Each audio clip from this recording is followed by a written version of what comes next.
I'm here with the legend himself, guys. Dan Bilzerian, man. Thank you, man, so much for coming on. Appreciate that greatly, inviting us to your lovely home. For you guys that are unaware, we did an interview with him last year. It was fucking awesome. But Dan, for those that live under a rock, can you please introduce yourself to the people?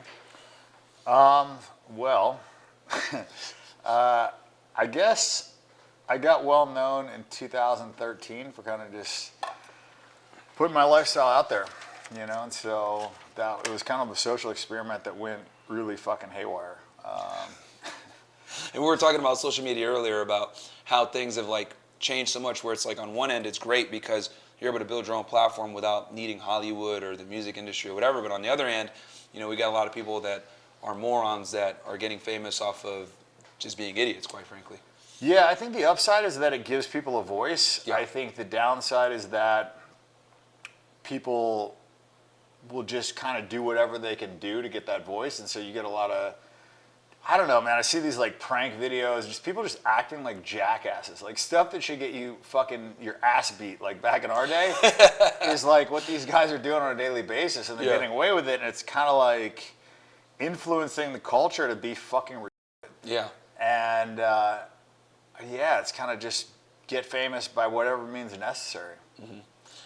So you blew up because you had these really cool videos of you like just living the lifestyle and the dream that most guys wish they could have. We're talking yachts, mansions, shooting guns, hot girls, you know, driving fast cars. What made you say, you know what, man, I'm gonna get on Instagram, show people my lifestyle, and let them know what's out there and what's possible? So it started as like a social experiment. I mean, it was basically like, let's see what we can fucking do with this. Like I had made a bunch of money and I wanted to do the bucket list shit. And yeah, we just captured it and it kind of just went off the fucking rails. I mean, it was one of those things where it started off as like, you know, people fucking started knowing who I was. And then it was all of a sudden like every corner of the earth, like people were fucking asking for photos, and it was just, yeah, just spiraled out of control. Yeah, I mean, you've been on Instagram for a while and you have a huge following now. It's like, what, 33 million or something like that? Yeah, 32 something. Yeah. So, and obviously you've been going on for a while. What would you say is like helped you grow so quickly on Instagram? I think I was just being unapologetic back when nobody else was doing that. I was like the first person to really like push the boundaries. Yeah. And so when you don't have a boss and when you don't give a fuck what anybody says, and you kind of like, you know, you're also doing a lot of hedonistic stuff, which is what I was doing at the time. I mean, I think it appeals to people. It's kind of like, I don't know, everybody's fucking like dream life, or so they would think, you know, all the pleasure spikes. And yeah, documented it, did it for a fucking long time, and now I'm kind of, you know, just over it. You're over it? Like, when did you kind of say, man, this shit's annoying? Like, I'm tired of the you know, this whole fame thing and girls and boats and everything else like that. What made you say, you know what, man, this is getting old. I'm going to... Well, I got burnt out in 2016. Then I got a girlfriend for a year, and then we kind of went back into it for Ignite. And I think towards the end of Ignite, like 2019-ish, or end of like Ignite pre-COVID, I just felt like I was a fucking sign-spinning monkey. You know, I was like a rat on a fucking treadmill. Mm-hmm. And I kind of felt like I had to keep doing this stuff for the brand and whatever, but I was kind of over it. Like I just done everything. And with Ignite, we kind of like came back and did everything like on a fucking way higher level. Mm-hmm. And that was cool, but I just, like I said, man, I got over it. You know, Yeah. I was like just doing the same shit all the time, and you can only fuck. I mean, I had a bad sex addiction. You know, it's just fucking girls 3-4 times a day, every day. It's like. Can you tell us about, like, because, you know, you've talked about that in your book. Can you tell us, like, how that came to be and then how you got over it? The sex addiction? Yeah. I think, I don't know. It's just like I mean, pleasure seeking is like dopamine spikes, right? And dopamine's addictive, so you want to feel good. It makes you feel good. It's kind of something that I think gets ingrained from a perceived lack. And I think when I was younger, I had a perceived lack of girls. And so, yeah, it just fucking went way the other direction. Yeah. Now, you've been doing it for a while, and actually you just launched a program, Sigma Society, and you kind of give guys like the blueprint on, you know, how to be attractive, how to get girls, and we've had discussions on this as well. But I think this is something that's definitely needed, especially in today's like dating marketplace. What would you say is like some of the biggest mistakes that guys make when it comes to like getting girls and maintaining that attraction? Well, it's twofold. There's like what mistakes they do going into interactions, and then there's the mistakes that they make in the relationships. And I think both things were frustrating for me. I was watching my friends in these relationships where they had just lost all their power, and they're just getting bitched around or like kissing ass to a girl that's way fucking beneath them.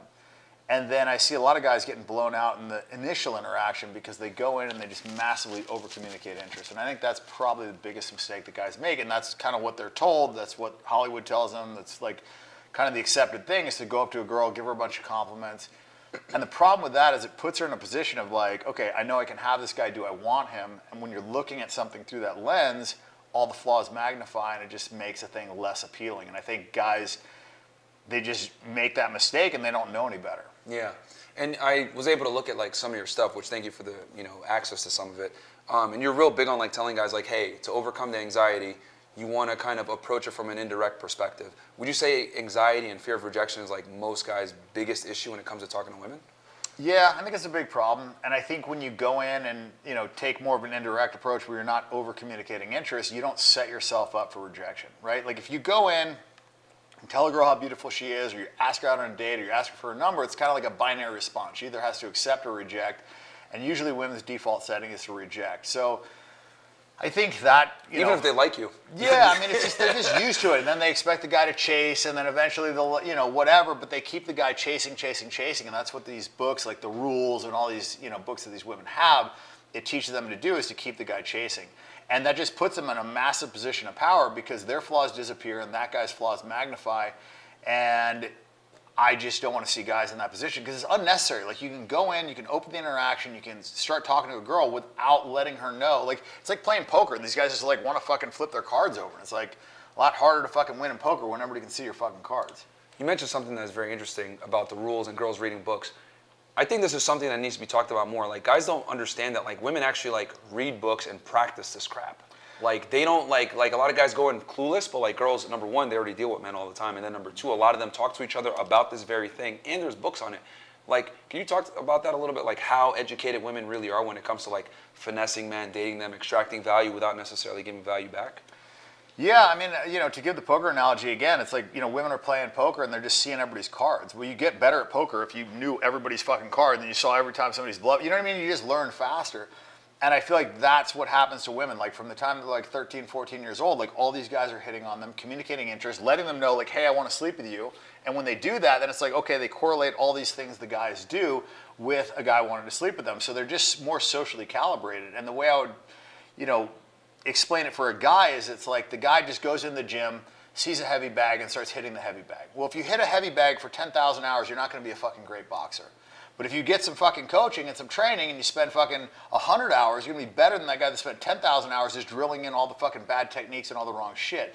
I think that's what guys do is like, and it's good to have volume. Like it's good to just get out there and fucking do this stuff. But if you don't do it correctly, you're just, your chances of success are going to fucking go down dramatically. And that's true of anything. Fucking golf, I just don't understand why guys will take fucking direction with golf and fucking badminton or ping pong or whatever the fuck ever, chess. They get coaching for everything other than the most important thing that they're fucking doing, which is, choosing their fucking lifelong partner or the girl that they're dating or whoever you're spending the most time with, and that's going to be your girlfriend, your wife, whatever, or somebody you have kids with and now you're stuck with them whether you like it or not for the next 18 fucking years. That's like a pretty important thing. And I feel like guys just assume like, oh, like I got this or I know what the fuck to do. And they just don't. Yeah, they don't. And it's even worse because like you mentioned all those hours. Like if you mentioned like practice all these hours with bad technique, it's going to like set in and it's way harder to unlearn a bad habit than to learn a new one.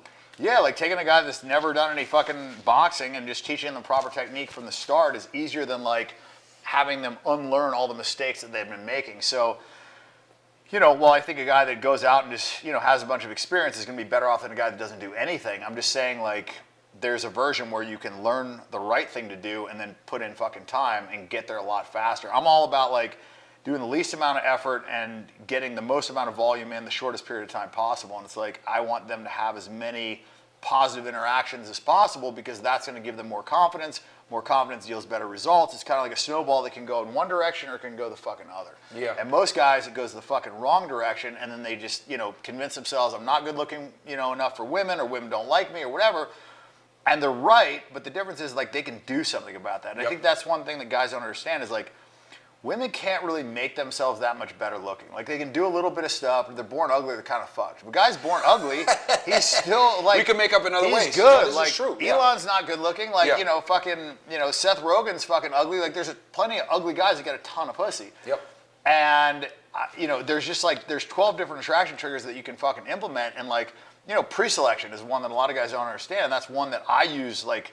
one of the best. Yeah. You're one of the best guys when it comes to pre-selection by far. Buddy, I could go into a club with 2 or 3 girls that really wanted to fuck me, that I had been fucking, that were all over me, and just literally like point at other girls. They didn't even know who the fuck I was, but because hot girls were interested in me, and obviously that's not like a easily transferable one to other guys, but there's different versions of that. Like, you can elicit jealousy pretty fucking easily just on your story, just making girls think about you. Like, let's say you're out at a fucking bar and you take a picture of a martini glass and your beer.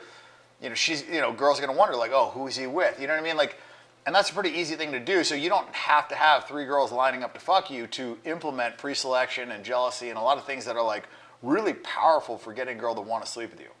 And it's interesting because not many people talk about this. Obviously guys like yourself, me, we talk about this, but like, conventional dating coaches are like, just be a nice guy, take her out, blah, blah, blah. And I think nowadays, if you're not like willing to talk about these uncomfortable realities when it comes to female nature, like you're just not going to get ahead. And pre-selection is, I would argue, one of the best and strongest triggers, and it's social proof. You can't fake that. Yeah, it's super powerful. And you got a lot of these like, male dating coaches or guys giving advice that are like super good looking guys that have never had any fucking problems, that, like stuff that works for them is not going to work for the average guy. And then you have women teaching this stuff. And it's like, the women are the worst. It's comical, man. Yeah, because they can't even tell you what they want. Like, Yeah. if you ask most women like what they want in a guy, and then you look at the last 5 or 10 guys they fuck, they have like almost none of these things. Yeah. So like, they don't even know what they want. It's not really about what they say that they want, it's what they respond to that I focused on. And so, look, I had a big sample size of girls that wanted to fuck me that I screwed it up with, and a big sample size of girls that wanted to fuck me that I also fucked. And until you have that control group, which most guys don't have, until you have that volume, you can't really run an experiment and figure out like what works and what doesn't work. And I look at, dating kind of like poker. In the beginning, like, everybody had theory, and a lot of guys thought this was the right thing, and there's a lot of guys that agreed. Like, after like 10 years, like all the best players agreed this, and this was Absolutely. right. And they had the supercomputers and the quants that just like figured this shit out, and then we realized like how wrong we were about certain things that we were sure of. And I think dating is similar. Like, I think there's a lot of like really bad accepted advice out there that's just dead wrong that a lot of people think is right. Yeah. And you spent quite a bit of time, well, obviously from like dealing with women throughout your lifetime, but you also spend a lot of time like compiling data for this specific program. I remember me and you talking about it almost like 2 years ago. Like, Yeah. You've been working on this for a while. Well, So, it was harder than I thought, take us through that. Well, just because a guy can box doesn't mean he can teach somebody how to fucking box, right? And so, like, I had to actually like break down like what would work for other guys, why things worked for me, why things didn't work for me. The big thing was figuring out the mistakes. Like, we just need to start there. Like, if guys just wouldn't make 10 of the most common mistakes, like, they would have 99% better fucking results. So, like, stop making the mistakes. And also, like, small tweaks will have a massive downstream impact on, like, your success or your failure. And so a lot of this isn't necessary. In fact, it's not necessarily like putting in more effort. In fact, a lot of times it's putting in less effort to get a better result. Because a lot of guys correlate this with like business, where it's like, I put in a bunch of effort, I get a promotion, I show up at fucking 3 a.m. and change my buddy's tire, I have his back in a fight, like he's gonna be a better friend, like all this stuff, which is true. But all that effort that you put into a girl before you fucked her actually cuts against you. I agree with, bro.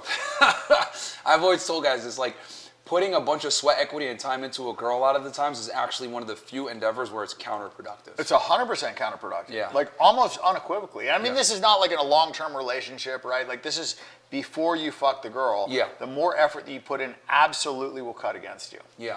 And people just like don't value what they can have very easily. And if you're fucking chasing after a girl, if you're putting in a ton of effort, you are in that category of somebody that she can fucking have. She knows that she can have you with very little effort because you're the one putting in the effort. 2 people can't fucking chase. Only one person can chase. And so in the relationship, somebody's always pursuing. And I just fucking don't want the guy chasing after the girl so hard that she can never chase after him. You mentioned something really interesting in one of your videos when I was watching, where when guys are chasing, they're almost like in tunnel vision. And when they're in this tunnel vision, they're not necessarily looking at like their mistakes. They're so focused on pursuing the girl and like getting laid that they're not even looking at the behaviors that they're demonstrating to chase after the girl. Can you talk about that in a little bit more detail? Why that tunnel vision is so bad? It puts them in a bad frame. And this is the frame that most guys go into it from, is like, this girl's hot, how do I get her? And what that frame is this girl's looks are enough. I'm going to do whatever I can do to get this girl just based on the fact that she's hot. And most girls do not value the things that they didn't have to work for. She didn't have to work for the fact that she's hot, right? So a hot girl sees a guy pursuing her, and automatically, like anybody pursuing you, anybody that's working hard to get your, attention or respect or whatever, is by default beneath you. Like, you're not trying to fucking impress the janitor. Yeah. You're not trying to impress somebody that you don't feel like is better than you. Yep. So just by framing the interaction like that, and especially early in the interaction, when these guys go up and over-communicate interest before the girl has earned it in any way, shape, or form based on like who she is, and it's just based on her looks, automatically she's going to look at this guy as like, okay, he's not very discerning, he doesn't have a lot of options, like me being cute is enough, I can have him, do I want him?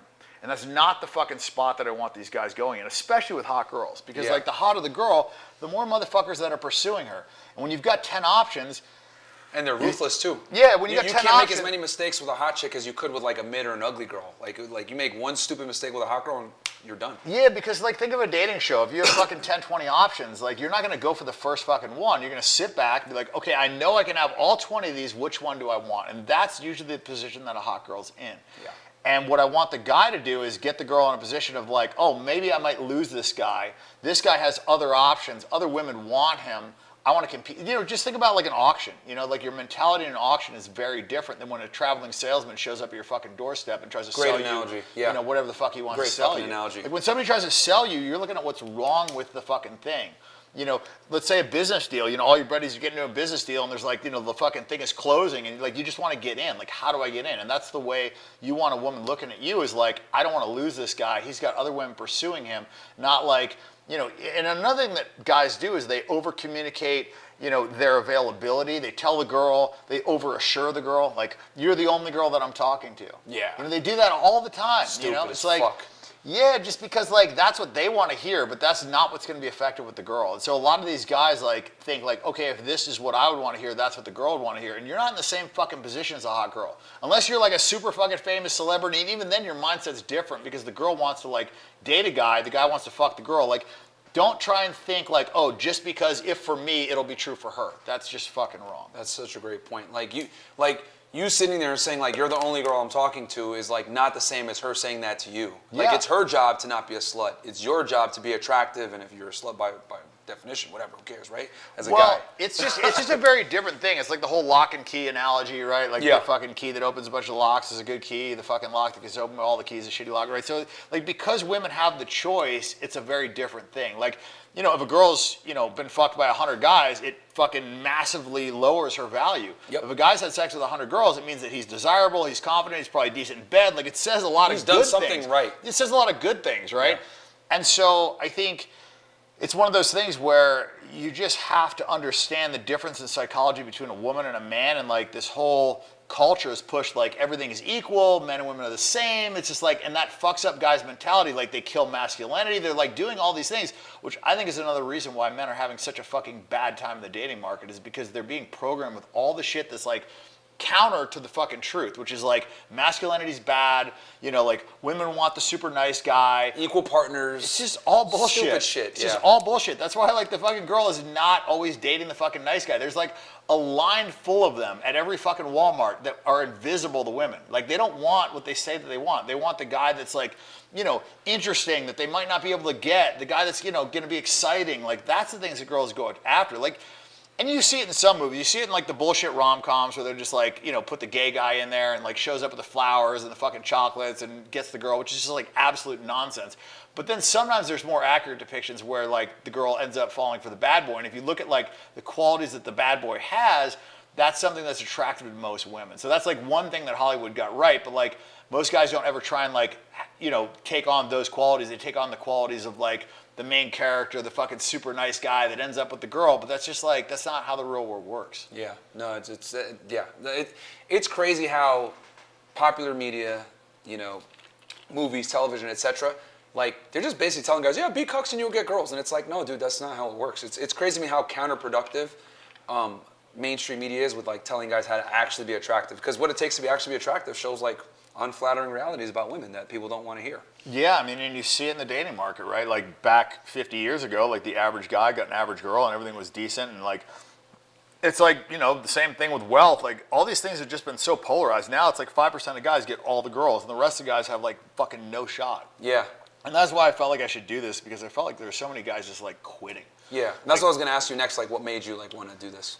You know, there's a guy I was like playing video games with, kind of fucking nerdy dude, didn't get a lot of pussy, like didn't work out, like all this shit, and I just kind of like took him under my wing and like got him on HRT, got him in the fucking gym, like got him to stop smoking weed, and now he's, you know, got a girlfriend and she's fucking pregnant, and he stopped smoking weed, he's working out all the time, like his entire life fucking changed. Off you just giving him some tips. Yeah, I didn't have to do that much, you know, just to like kind of like point him in the right direction, like stop him from doing the same fucking mistakes that all these other guys make. I know you mentioned this guy last time we spoke. Yeah. Cool. So you guys are still talking.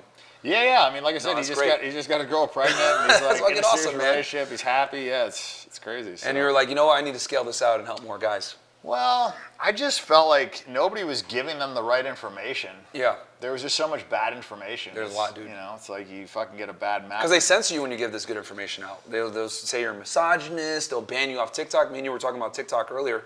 Yeah, I mean, that's a part of it, but I also feel like there's not a lot of guys that have figured this out. Like, you really have to, like, go out there and just, like, you know, figure out what works and what doesn't work, and the only way to do that is to have a big sample size. And I feel like a lot of these, like, male dating coaches, like, they have a lot of theory and, like, stuff sounds good, but, like, these guys don't get a lot of pussy. Facts. You know they're what I not mean? Like, outside. they're not. Like, you know, you have to fuck, like, hundreds or thousands of girls to figure this shit out, you know? It's kind of like one of these things where, since there is no fucking roadmap, there is no, like, established, like, right directions and wrong directions, everybody kind of like starts from fucking zero. Well, actually, now they don't start from zero. Back in our day, we started from fucking zero.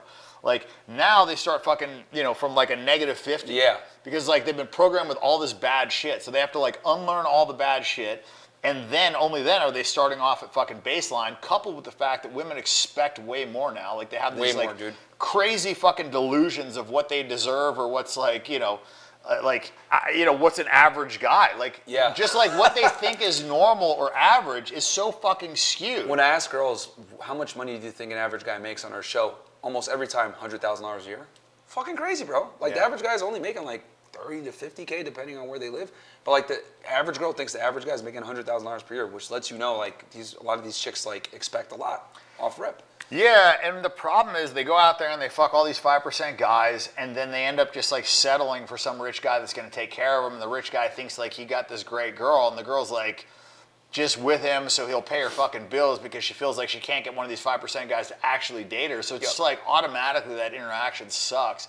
And one of the things that I tell guys, like, you want to make a girl want to fuck you. There's girls that want to fuck guys, there's girls that want to date guys, and there's a combination, right? And I want guys in the bucket of like, the girl wants to date me and she also wants to fuck me. Yep. Or just that she wants to fuck me and then you can make her want to date you. There you go. Yep. But like the category that you absolutely don't want to be in is the category of like, she wants to date me but she doesn't want to fuck me. Yeah. Because those are the guys that get taken advantage of. Absolutely. And that's, guys, this is important shit, man.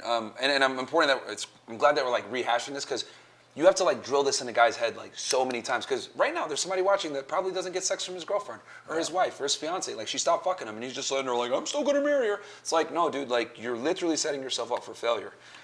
Yeah, I mean, that's like the biggest manipulation tactic ever. If a girl's ever just like, you know, using her pussy or blowjobs or something as like a tool to get what she wants, like, you're already in a fucking horrendous position. And I think a lot of guys don't realize like how they get in this position. It's like small little battles lost. You know, it's like there's this fucking war for power going on, and small victories and small fucking defeats add up. And these guys, you know, they'll just cave, or they'll be like, oh, you know, happy wife, happy life. Like, let me just appease the wife. And it's like they appease them, into the point where like the girl loses respect for the guy and then cheats on him, and the guy just gets blindsided, has no idea where it came from. And I see that a lot, where these women, they just like subconsciously like lose, you know, respect for the guys over time. And then the guy is just so surprised when she cheats on him. He's like, but I was such a good boyfriend and I never cheated on her. I always told the truth and I was there for her and I did this and I did that. And it's just like, you know, when you when you make too many sacrifices for a woman, they become expected and not appreciated. And a lot of guys end up in this category where they're just making more and more sacrifices trying to win the girl's approval, and that's just actually subconsciously driving her away because she's never having to invest in the guy. She's never having to like do anything for the guy. So it just puts her in a constant state of like, okay, I know I can have this guy. Do I want him? And then she's looking for other options versus like when she's wondering, what's this guy doing? You know, like, you know, how do I get him to stop talking to this other girl? Like, you know, I want to make him, you know, mine. Like, I don't want him talking to other girls. Like all this stuff that makes her want to work for the guy. And the more you work for something, the more you value it. And I think a lot of guys are in these relationships where the woman isn't working for the guy at all. Yeah. And when you're in that spot, like I said, you don't really value things you don't work for. Would you say that's the number one reason why women cheat? Because obviously a lot of girls have like cheated on their boyfriends with you, and you found out after the fact. Like, would you say that's like one of the top reasons why girls cheat? I mean, it always starts with he was so nice, but. So I would say. Fucking terrible. I would say being bored. I think a lot of women get bored in a relationship. A lot of women like know that the guy's never going anywhere, that he doesn't really have any other options. Like he's completely invested. Not that that's like a bad thing. Is that, you know, to be dedicated to a woman. But be dedicated to a woman because you like her, not because you don't have other options. Yeah. You know, you're choosing her versus you're just settling what you can. Settling, yeah, exactly, for the low-hanging fruit. And I think a lot of guys end up in that spot. And if you're not willing to fucking walk, you're never going to have power. And I think a lot of these guys are not willing to walk. Yeah, that's very true. So you've been compiling data for this program for almost 2 years. What are some of the things, like one of the most shocking data points that you've realized from compiling? I know you got like Excel sheets, split tests that you ran, etc. What are some of the craziest data points that you would say you found out? I mean, there's so many, but I think the most important overarching thing was just the difference in pursuing versus being pursued. And I know that sounds very basic, but it's twofold. Like I said, when you're pursuing a girl, your flaws magnify and her flaws disappear. When she's chasing you, your flaws disappear and her flaws magnify. So I think a lot of these guys get focused on like looks maxing and all this stuff, but they forget about the fact that they're not aware of the fact that when a woman is chasing them, their flaws are gone. Mm-hmm. So it doesn't really matter that they're not that tall, or they're not that rich, they're not this, or they're not that. Yeah. And I've seen it on the flip side where, like, you know, my buddy, he was, 6'1", worth $500 million. We'd had fucking orgies together. He's fucked tons of chicks. Like, he's smart. He's good. All these things, like everything the guys think they need. But because he was over pursuing girls, he'd run them right the fuck off. Shit. So, like, I know for a fact that, you could have all the stuff that guys think that you need and still have bad results if you do the wrong thing. And I think that you don't need a lot of those attraction triggers if you do the right thing to have good results. And I saw that, in college. There was guys that were like, broke, fat, ugly, whatever, and they were fucking a lot of chicks, but they were doing the right things. Yeah. Would you say, if you pursue, I mean, if you can quantify it, that'd be awesome if you can. But like, would you say that when you pursue a girl, your chances of getting her are actually like what, 50% less, or would you be fair to say maybe you got like double the chance of closing the deal if she's chasing you?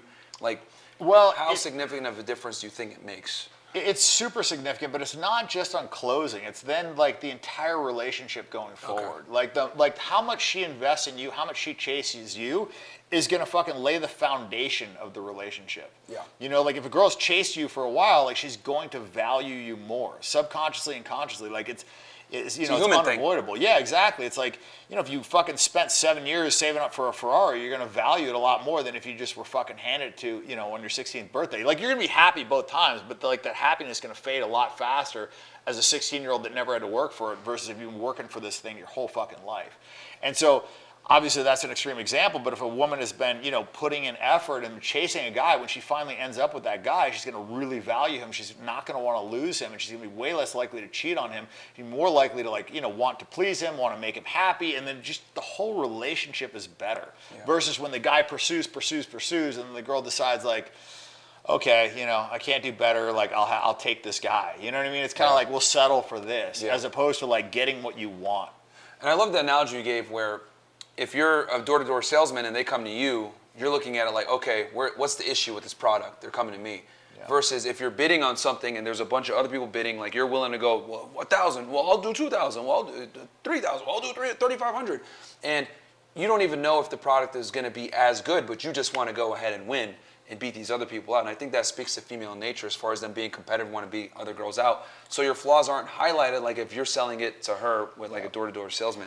which is a great analogy. Yeah, and I figured that out, and like I said, it sounds simple. Because women look to disqualify. Yeah. Like I've always said that. Like when you meet a girl, she's looking to like find a reason to not fuck with you. Yeah. So that's like a perfect analogy. But sorry, go ahead. Yeah, I mean, it's one of those things where it sounds simple, but it has such a fucking profound impact. And like, you know, there's 7 different ways to trigger a girl to chase you. I was going to ask you that next. So the like, 7 things. Yeah, I mean, you know, we talked about a couple of them, like pre-selection, jealousies, things like that. But it's, you know, it's just very, very fucking important because the framing of this, and that's why I say like indirect a lot of times is better than direct approach. And a lot of guys think like direct approach is just, you know, the way to do it and whatever. But they really put themselves at a disadvantage. You got to know what you're doing to be direct. I'll be like, I like direct, but I see why indirect is good for guys that have anxiety or they're nervous or like, you know what I mean? It's kind of, it allows them to at least talk to the girl because so many guys puss out like, oh, yeah. And they don't do it. So indirect is a great way to kind of get in there, get the interactions, get the reps up without like putting your balls on the line. Yeah, I mean, direct, you just have to like have more attraction built. So the better looking you are, the more effective that's going to be. The more confident you are, the more effective that's going to be. And also you have to like, you know, you have to tease it a little bit too. Like you can't just pour on, you know, you can be direct and then you can, you know, fuck with it a little bit, push, pull. Like it's a little bit more finesse. Whereas indirect, you kind of like get in there, you're having a conversation, you don't have the chance of being rejected, so you're just more relaxed. She's also wondering a little bit like, you know, is this guy interested in me? You get to, you know, introduce jealousy along the way. Like you get to build attraction a little bit slower and it's more at your pace. I mean, direct is good for saving time, like I said, like facts. But at the same time, you know, you have to have some attraction built and you have to be more confident and you have to be okay with being rejected more often. Yeah. You talk a lot about like logistics and the setup, which I think is fucking so important that people don't talk about. Like, you know, they're just like, yeah, just go here and do this and it's going to work every single time. But I don't think enough people put emphasis on logistics and social proof and how important that is and like setting things up for wins. What's your take on that? I mean, I think it's super important. I mean, if you set, you know, like anything in life, you set yourself up for success, you set yourself up for failure. And if you're, you know, if you're trying to get laid and you're going out, you know, boating or whatever, and you invite 10 girls and there's, you know, a few guys and there's 10 girls, they're just going to be competing for your attention a lot more than if it's 10 guys and 2 girls and all the guys are fucking hitting on the girls and they get, you know, plenty of attention and all these guys are, you know, indicating their interest. And it's just like, I've seen both situations. So you can just like set yourself up to have a lot, you know, higher chance of success, or you can set yourself up to, you know, have a fucking high chance of failure. And I think there's a lot of other examples other than just the ratios, but that's one that's pretty fucking obvious. Ratio is so important, man. Like I don't think enough people understand. I remember when I used to like go to clubs or do any type of night game, if I walked in and the ratio was fucked up, I would just leave. Because it's like a lot of times if the ratio isn't good, like the girl's already going to have a highlighted ego like based on that particular sexual marketplace. So it's like you're going in kind of with the chips down, right? Especially if you don't have a section or whatever, and it just goes to show how important it is to meet the girl under certain pretenses. Because like for us, like we meet a hot girl in the grocery store, we don't give a shit, she's hot, right? Yeah. But like for girls, it's like they want to have like almost a story of how they met you and like have a cool like how do I say it? Like a cool backstory of how they met you. They want that romantic meeting. Yeah, I mean, there's a lot of ways to like cheat the system too. Like if you've got a girl that is in the friend zone for you or whatever that you fucked it up with, just, you know, go out with her. You're with a hot girl. Nobody knows if you're fucking her or not. You know what I mean? Like, and just the fact that you're with a hot girl makes you, you know, safer, makes you kind of vouch for like all these things. So there's ways to kind of cheat the system if you're not getting a lot of pussy. And, you know, and then if you have a lot of money too, I mean, you could hire a girl. My buddy, I got him what I call the biographer. I like had him hire this girl that I knew and I like trained her on what to do. And so her job when they went out was basically to like go up to hot girls, start a conversation. The girl would be like, oh, you know, who are you here with? Oh, I'm here with my friend, you know, blah, blah, blah. And then she starts like bragging about the guy, like talking him up. And the girl's like, oh, cool. Like, you know, are you dating? And she's like, oh, you know, like he won't sleep with me. And, you know, but I think he's fucking awesome. And it's basically like she's communicating all this value for this fucking guy. You know, so like when he finally wanders in, like this girl's like, who the fuck is this guy that like is not willing to sleep with this super fucking hot girl that's like trying to sleep with him? It's just like she subcommunicates so much value that that guy like almost can't fuck up the interaction, right? So there's kind of like what you say, which is what most guys do. They like brag about themselves, like talk about all this shit, which indirectly makes you chase, right? Because like, who are you going to brag to? Somebody you want to impress. Yeah. Versus like seen or told by somebody else, it's just like way more powerful. Like, especially a female. 100%, because they're just used to guys trying to fucking impress them all the time. So if a girl does it and she's attractive, and I don't think guys understand like how much women bank on like social proof. Like me and you, right? We're out, right? And you see a hot girl or I see a hot girl. Like I don't need to go to you and be like, hey Dan, you think she's hot? Like I'll just go to talk to her. Like I don't need like my buddy's approval to find a girl attractive. But like for women, it's weird. They do. So it's like she goes and talks to a guy. She might like him, but she's still gonna console with her friends. Like, hey, I met this guy. What do you guys think? And if the girls say no, even though she liked you, she might change her mind. So it's like they kind of almost lack independent thinking when it comes to what they find attractive and what they don't. Yeah, and there's a way to hijack that thought process, which is you're already out with a cute girl. You know what I mean? Then it's like you're already vouched for. There's already a hot girl that finds you attractive that's with you, right? So now she doesn't have to ask her friends because there's already somebody that like social proofs you. So yeah, I mean, there's a lot of different ways to do it. Obviously, like, you know, those are a little bit more difficult for the average guy, but there's like tons of things. So I don't know, man. Like I said, I just want to kind of like give them a blueprint of like the mistakes, the fucking right things to do, and, you know, just like a download of everything that I've learned in the last like 20 something years. All the shit that I wish that I knew when I was younger. Like, I wish that Hugh Hefner would have like fucking broken it down. You know what I mean? Like, it would have saved me so much fucking time and effort. You know? So in transitioning real quick to politics, man, we were having a discussion upstairs about this. Obviously, it's an election year, so we got to talk about this. We got, as the time of this recording, we got Trump in, Kamala, the DNC pretty much, I think, just wrapped up. What are your thoughts in general about what's going on in the political scene? I think it's a fucking disaster.